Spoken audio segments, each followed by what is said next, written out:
Saya suka dengan penggambaran oleh Rasul Paulus di Efesus ini. Saya percaya bahwa ayat ini tidak asing bagi kita. Dan janganlah kamu mabuk oleh anggur, karena anggur menimbulkan hawa nafsu, tetapi hendaklah kamu penuh dengan roh. Kenapa Tuhan mau menggambarkan Roh Kudus ini mengkompar dengan anggur? Anggur itu memabukkan ya, pesta pora identik dengan sesuatu yang buruk. Dan di sini dikatakan dengan jelas karena anggur menimbulkan hawa nafsu. Tetapi sebaliknya dikompar dengan roh, ini artinya Roh Kudus, hendaklah kamu penuh dengan roh. Anggur ini air ya teman-teman ya. Nah, roh ini juga dilambangkan dengan air. Kalau dalam bahasa Indonesia masa kini, janganlah kamu mabuk oleh anggur, sebab itu akan merusakkan kalian. Sebaliknya, hendaklah kalian dikuasai oleh Roh Allah. Roh Allah adalah Roh Kudus itu sendiri. Kalau di dalam bahasa Yunani dikatakan hagios pneumatos.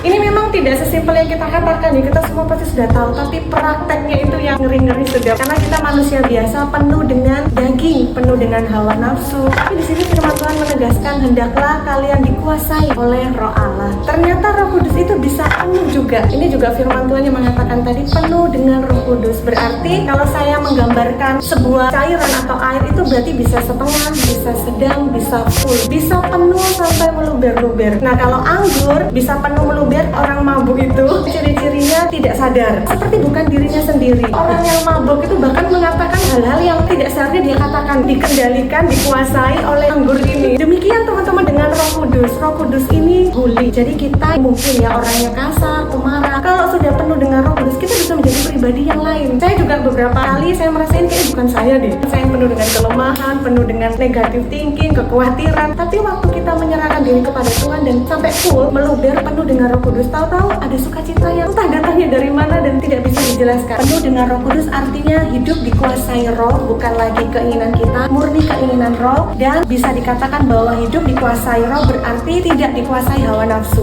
Berat ya sebenarnya untuk dilakukan, gampang diucapkan ya, oh dikuasai roh, tidak dikuasai hawa nafsu, keinginan daging, tapi tidak mudah untuk dipraktekkan. Itulah sebabnya kita butuh Roh Kudus.